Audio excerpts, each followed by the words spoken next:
It's showtime, baby. Let's go. Woo!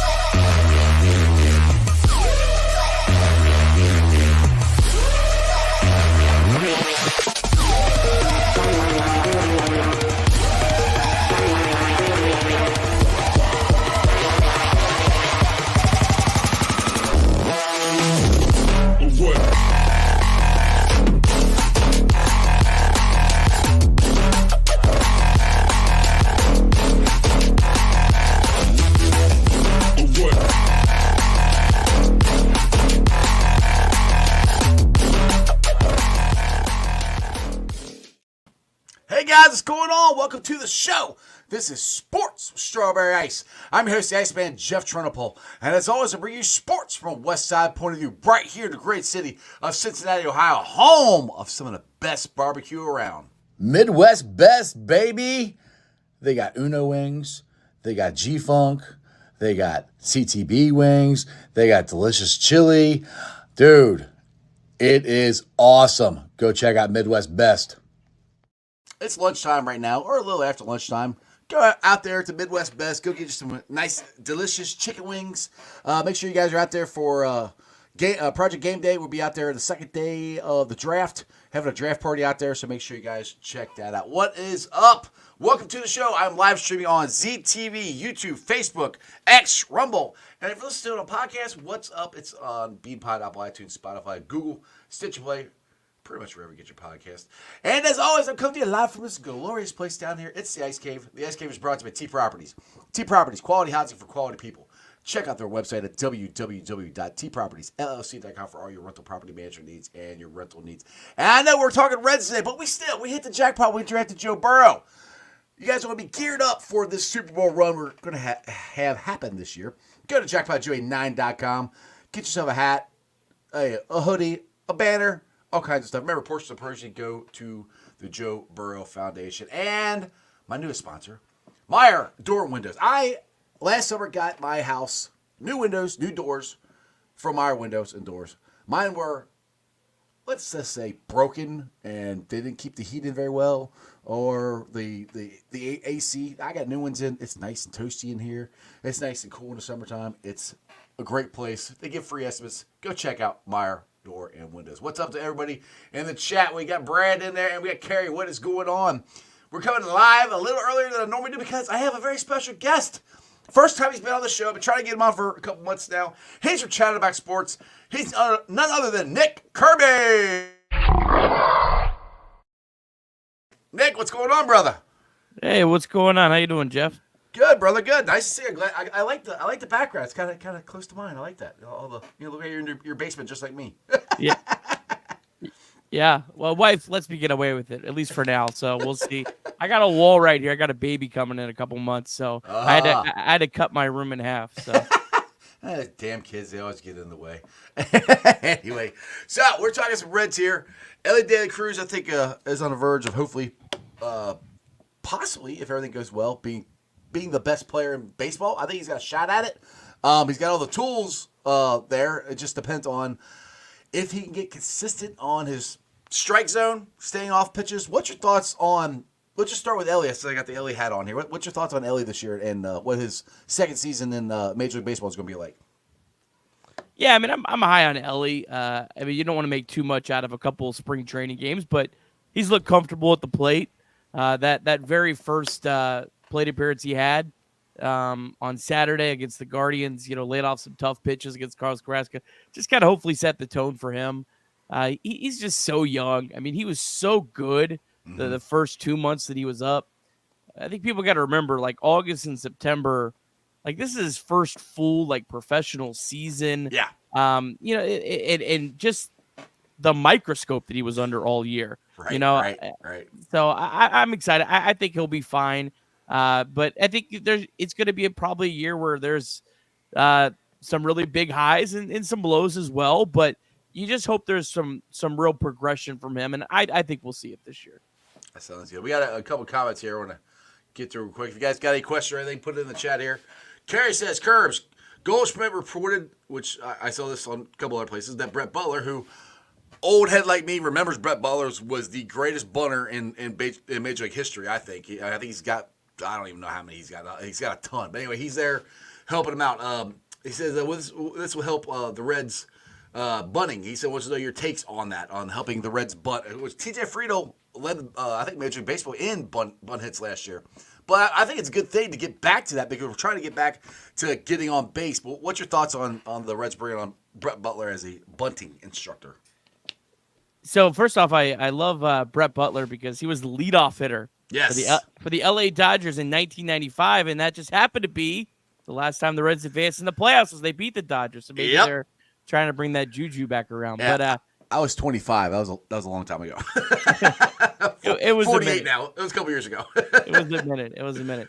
I'm a pretty analytical guy from anyone who's followed me for a while.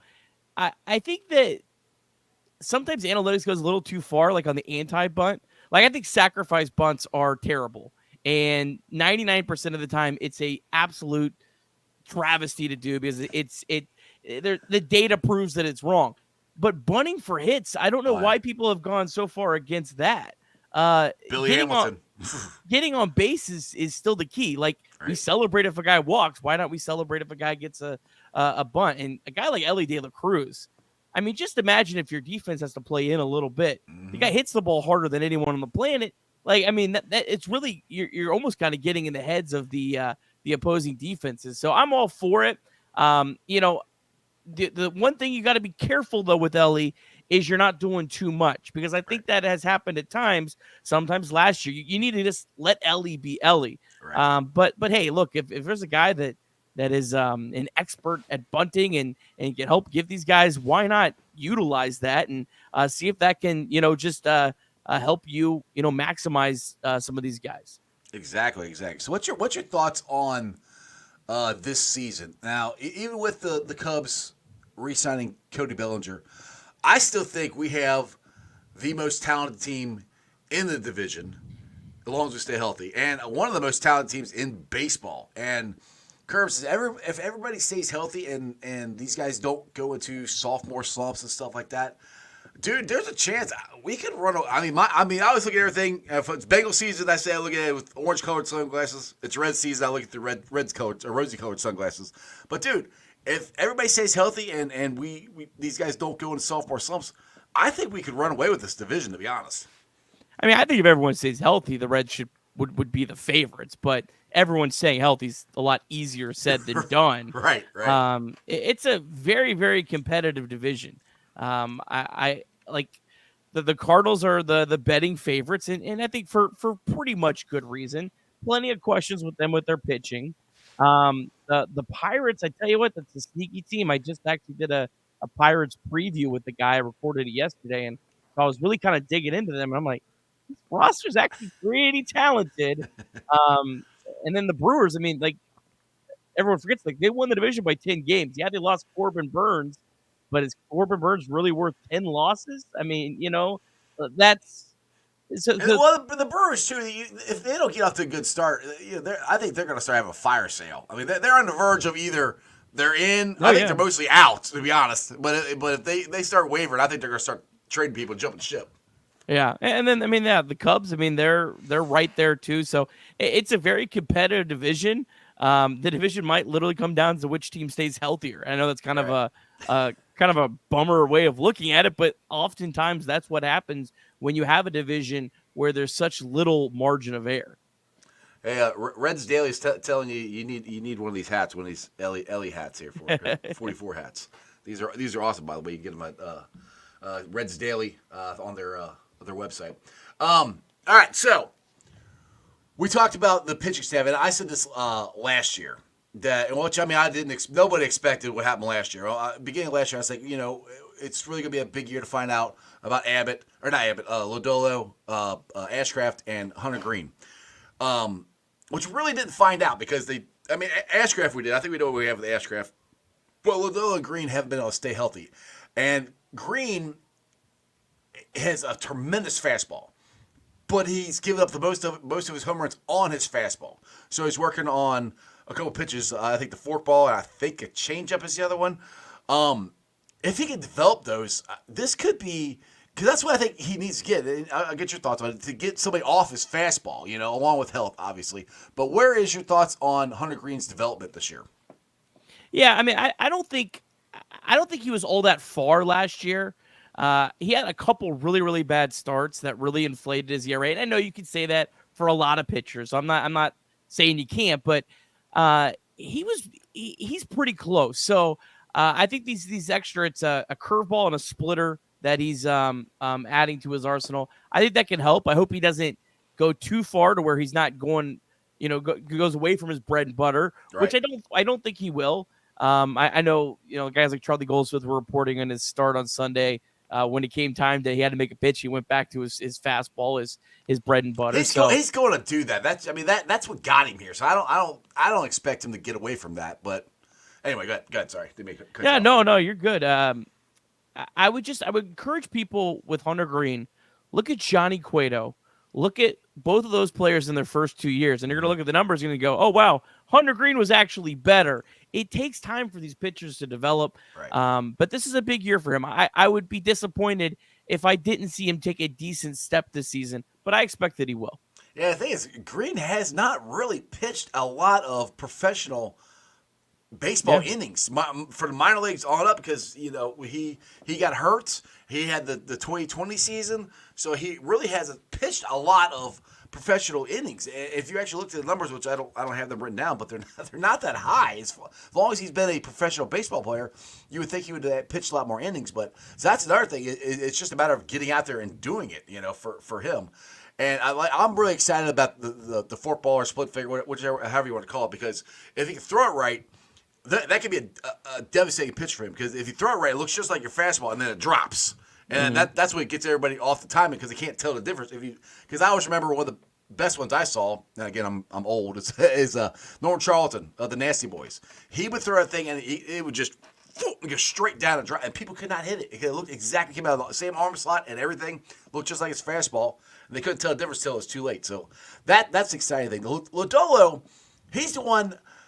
I think he could be a really good pitcher, but we just haven't seen it because he cannot stay healthy. And I know I saw an interview with him with Channel 5, and he's just chomping at the bit to get going. And he's going to hopefully be healthy this year. Where is he at on his health? Have you heard anything about how he's doing? I think they said yesterday on the broadcast that he's supposed to start next week. Okay. Now with Lodolo and his health, they always take everything with the grain of salt. And look, the Reds are doing what every other team does. They're going to positive spin every injury, so they're not doing anything different than any other team. Yeah, I mean, look, I'm not really banking on anything from Nick Lodolo. I don't feel like there's any reason to bank on anything from him at this point. I think anything he gives the Reds this season is gravy. But the good thing is, it's not like last year where you have to really fully 100% count on Nick Lodolo.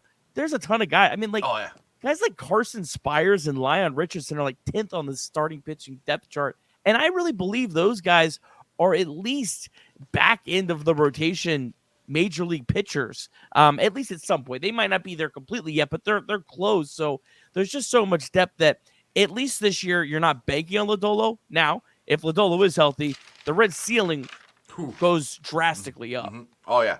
And that's the I wasn't disappointed with the offseason moves. I was always hoping they were going to get that number one guy, the number one starter. But the depth that they have on this pitching staff, from starting to the bullpen, to guys who were starting on this team last year are going to be in AAA, is compared to last year to this year, is 110 difference. That's what I think the Reds have done a good job. Because last year, at Curbs, we had so many. We had guys that were playing not our international ball or whatever the year before to come up here and try to make starts for us. I mean, they were just calling Louisville, hey, who's pitching tomorrow? All right, he's not pitching tomorrow. He's coming up here. I mean, that's how bad it got last year.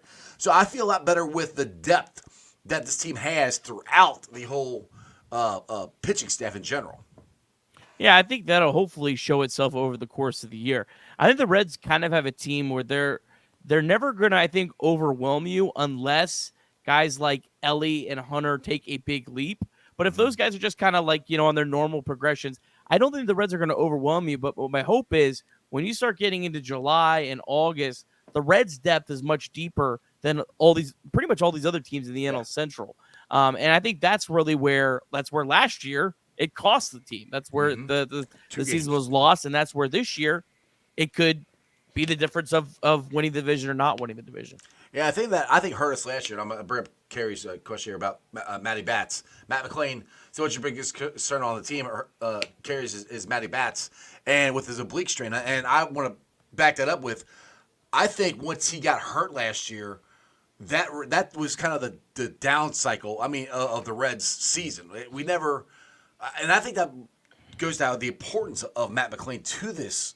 Not necessarily the offense, the clubhouse, everything. There's just something happened when he wasn't in the lineup that I saw. It seemed like that we just had a decline, and with him hurting his oblique again, now it's in a different spot, which is good, I guess, but he's still hurting his oblique. Does that concern you? And do you think there's merit to what I'm saying about the leadership or that intangible that Matt brings to the team? Yeah, I mean, I think no question. I mean, I think obviously his spot in the lineup's big. I think his defense is something big that I think you don't see as much, but it also plays a factor. I mean, when you're talking Marte at third, Elliott short, and McLean at second, that's about as good of a defense, or at least has the potential to be as good of a Right. defensive infield as you can have. So, yeah, I mean, anytime you got that word oblique, it always concerns me. Especially It's for baseball players. yeah, I don't want to go too far overboard, but I also don't want to sit here and say like, oh yeah, it's no big deal, he'll be fine, because we don't know until you see him, playing in games and testing that out. I mean, the Reds do have the depth, but depth is one thing versus losing a good player for a lesser player. Right. Now let's talk about the spots. Where's the big question all offseason, especially since they signed Jemmer Candelario. Where's everybody going to play at? What are they going to do with Jonathan India? Now the three guys you just said, Ellie, Matt McLean, and our third baseman. I don't know why his name slips my mind now. Marte, thank you. Along with Jammer, I think those guys are going to play the majority of the games. But that leaves India, CES, Steer, all these guys. And the biggest two for me is India and CES.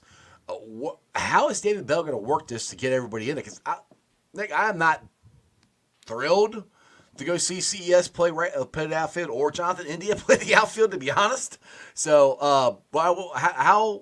how hard is this going to be, or is this team just perfectly made for David Bell, who loves to mix and match and loves to do all kinds of different stuff with the batting order? Is this a David Bell proof team? What's your thoughts on everything I just said there? Yeah, it's definitely a team that David Bell will have fun with figuring it out Right. and tinkering with the lineups every day. Exactly. I mean, the first thing you have to remember is there's going to be guys get hurt. I think I made a graphic a while back. There was almost one person hurt the entire year last year of the starting position players, and a lot of times there was two. So a lot of times these problems end up solving themselves. I don't really think CES is going to play in the outfield. I know that's been like tossed around. I think he's going to be primarily DHing in first base. Yeah. I think India's going to play in the outfield, and I think it's worth a shot.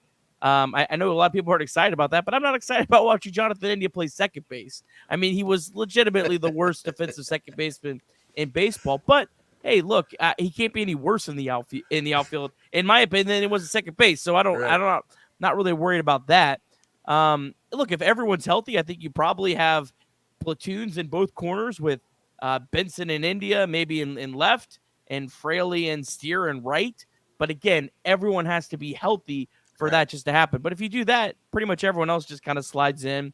I think Candelario would play more first base if everyone's healthy, but they talked about Candelario playing second. The one guy I really wish they would try at second with the injuries to McLean in India, just to kind of give him some more experience, there would be Barrero. I would like to see him play second if there's injuries, just because I think he has the best potential to hold down that spot defensively than probably anyone else. So you think Burrow's making this team? Because to me, he's the guy between him and I think him and Harrison are dueling it out for the last man as of right now. I mean, we've only been in spring training for 2 weeks, but what's your thoughts on who like the last man on the roster is? Well, right now Barrero would be out, and so would Harrison. Like right now, if you're looking at everyone, I think Fairchild would be in right now. Okay, but again, that's assuming McLean and India are healthy on opening day, and neither one of them have played a spring training game to this point. Right. So if one of those guys are hurt, then I think Barrero has a much bigger leg up than Harrison. But I mean, look, if Barrero plays really, really bad this spring and the Reds say, hey, look, it's just time to move on, I guess that's possible. I just, a guy that was a top 25 prospect just a couple years ago, I really have a difficult time seeing the Reds give up on him for Josh Harrison. Yeah, I mean, he was. I forgot this. He was our starting opening day shortstop last year. Yeah, which is what Lance McAllister put this stat out and named off all the shortstops we've had. Like for my younger years to my high school years, it was David Concepcion and Barry Larkin. We had 2 shortstops for like 30 years, and we've had a ton of them, of so many shortstops. And now Ellie most likely will be our shortstop this year. Now. This is my thoughts, and I've got a crush for this. And I'm not saying this is going to happen now, but if Arroyo develops the way we think he can, and he's potentially the best defensive shortstop we have in the organization, this is my thought, Nick, is they put him at shortstop eventually when he's ready, and put Ellie out in center field because with his speed, his arm, everything, dude, I see defensively, I see him being a Ken Griffey Jr. and Eric Davis, That's the type of center fielder I think he can become. And people are crushing me on here, like, oh, they're not gonna do that. I'm like, I don't mean like right now. I mean maybe next year, year after that, something like that. But I mean, at least put him out there, see what he can do. And people are like, oh, it's a different position. I'm like, I know, but if you ever watch Ellie track the ball just over his shoulder in the infield, he can do that. He can do it in the outfield. I thought. But hey, what's your thoughts on Ellie's position, like future wise? Is he going to be a shortstop, or do you see them moving him to outfield, third base, something like that? If he ever gets moved, I think it would be to third base. I can't see them moving him to the outfield. His arm is incredible. It would profile really well at third base. I think you leave him at shortstop for now. I think that's the best move for the team. If Edwin Arroyo, and it's always a big if with players like Edwin Arroyo, who looks great, who looks like he's had a nice offseason, looks like he's developing well. If he somehow, you feel you need to make that move, you make that move. But you could also, a lot of teams have done sort of like tandem things where you bring up a guy like Edwin Arroyo and Ellie plays some short, some third. When Arroyo starts, he plays it short. That's probably more likely what I would see happening than anything else. But I would be pretty surprised if they ever moved Ellie to the outfield just because he's such a prized player. I almost feel like if you moved Ellie to the outfield, it's probably because there's a problem with his bat. His bat didn't develop. What about his errors? He's had. I mean, he's a hell of an athlete, but he has had a lot of errors at shortstop. I mean, it's not like he's out there and he's been a Gold Glove shortstop. He makes really good plays and then he throws some away. I mean, I know he's working with Barry Larkin. To me, that's kind of because that's why he's a better as far as infield go. His better position on the infield is third base. That's where I'm like. They might eventually move him, but I don't. So Barry Larkin, funny you mentioned him. Look at his first year in the big leagues; he had a lot of errors too. True. A stat that I like to use is, and most people I think in the baseball industry value outs above average as the best way to evaluate a shortstop. And Ellie De La Cruz was +4 outs above average. That's in the 85th percentile, and that was with all those errors last year. Wow. So imagine when he cleans up some of those, just I don't want to say boneheaded plays, but just sloppy plays or whatever. When he cleans those up, then you're really going to see, I think, one of the elite defensive shortstops. Hey, I'm here for it. That sounds awesome. Like I said, we've got so much talent, which is this is the most talent that I've ever seen this organization ever in my entire life. I mean, we got talent above and talent below. So, and that's the thing. Another thing is when it comes down, they didn't make any trades this offseason of getting rid of any of this young talent. If they're in this thing, Do you see the Castellinis giving Carl the go ahead to trade some of our, not a lot, but trading one of our young guys that's in the minor leagues to go get that extra bat, go get that extra pitcher or whatever for down the stretch? I really don't think that's the Castellinis don't really have any say in that call. I really think Nick Kroll has pretty much autonomy on those type of decisions. I think Nick Kroll doesn't want to trade the prospects, and overall, I typically agree with him. I think last year it was the right move. I think if you look at most of the pitchers that were acquired, they would have changed the trajectory of the team last year at all. So, I mean, it's possible. I personally would rather see the Reds, if they're in it at the deadline, try to find a pitcher that they could get more as like a salary type dump. Mm-hmm. Maybe you do have to give up a prospect, but Yeah. you're eating more salary.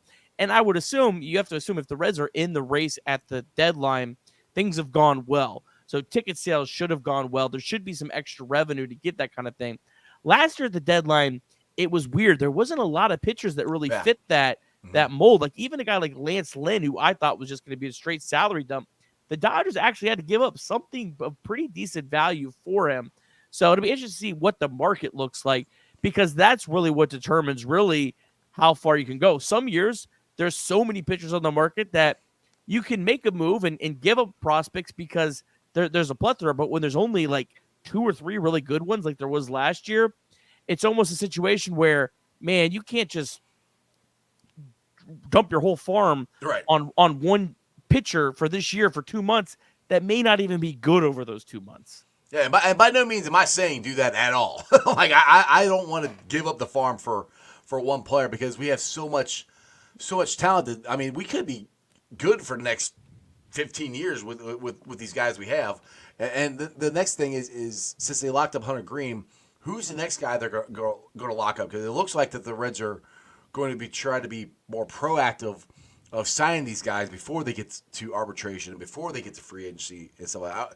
You would think, for me, one I would think would be Ellie and Matty, but it could be another pitcher. It could be Graham Ashcraft.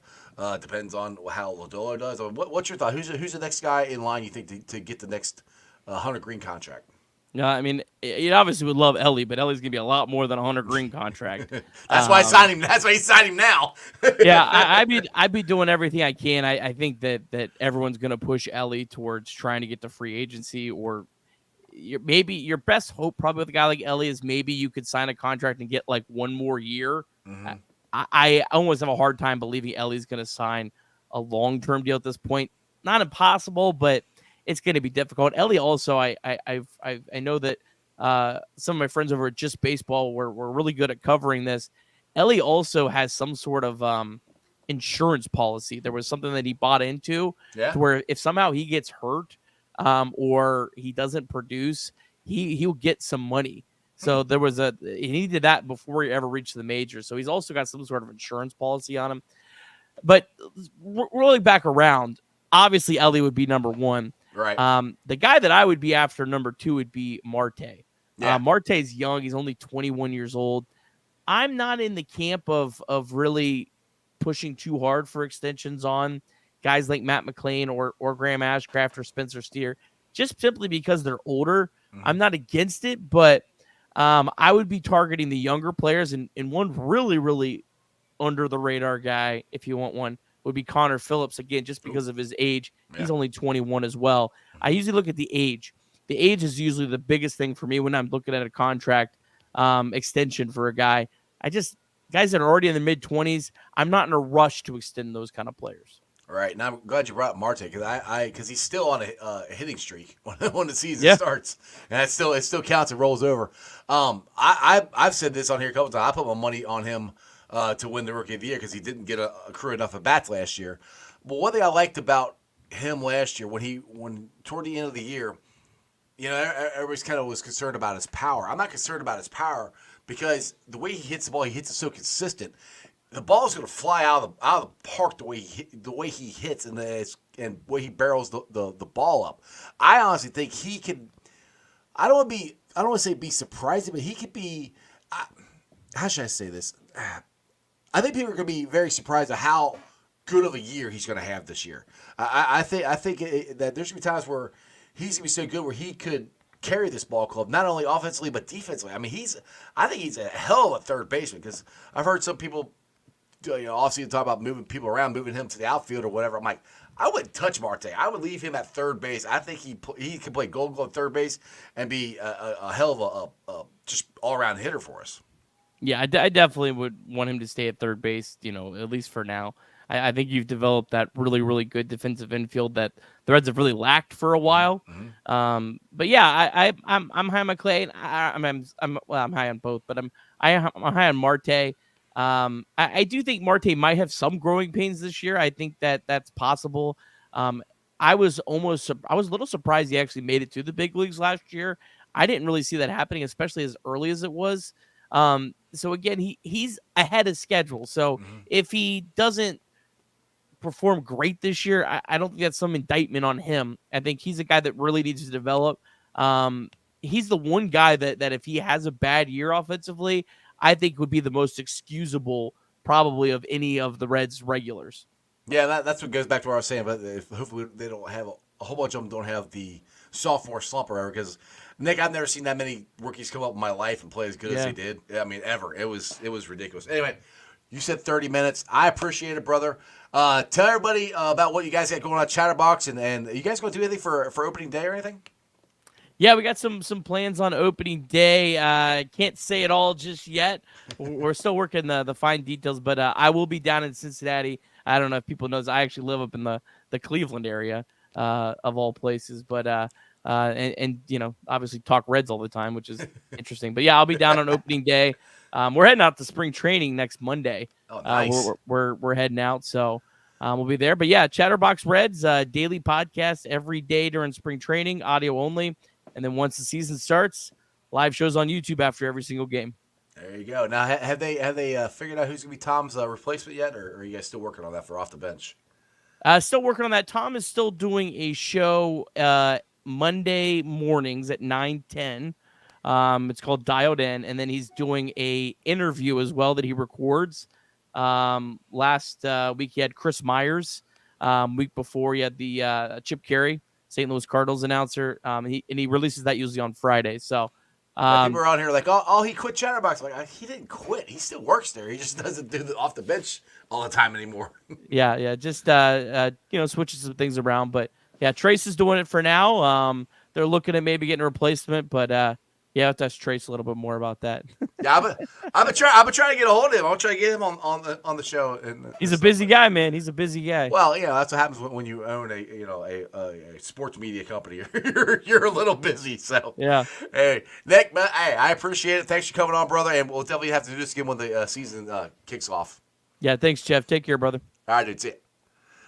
All right, guys. Hope you enjoyed that as much as I did. Go check out Nick and the boys over there at Chatterbox Sports. They do a great job.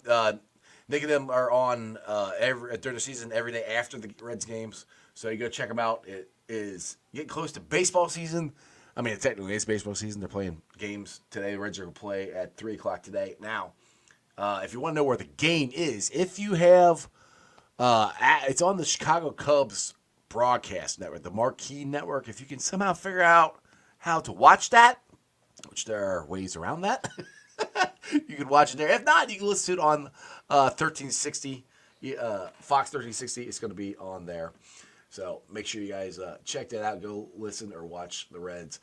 Like I said, I hope you guys enjoyed that for this afternoon. I will be back today at 5:30. I have Dave Lapham, Mr. Bengal. He's going to be on. And, of course, we'll be talking NFL Combine because it kind of starts today. If I'm in town still, I'm planning on going there Saturday to watch the quarterbacks. But we'll have a good time watch there. Thanks for watching. Make sure you hit the thumbs up. Share the show out. Been live streaming on ZTV Online, YouTube, Facebook, X, and Rumble. And if you're listening to it on the podcast, what's up? It's on BPod, Apple, iTunes, Spotify, Google, Stitcher Play, pretty much wherever you get your podcasts. Shout out to my sponsors, Midwest Best Barbecue. Make sure you check them out. T Properties for all your rental property management needs. And Meyer Door and Windows. If you guys need some new doors, new windows, go check out Meyer Door and Windows. They give free estimates. So all you got to do is call them, and they'll come out and give you a free estimate. Like I said, you follow me on all those YouTube, Facebook, X, Rumble, Instagram, Threads, and TikTok. Make sure you hit the thumbs up and subscribe. again, I will see you guys back here at 5:30 with Dave Lapham. Other than that, throw it up. That's just sports, baby. See ya!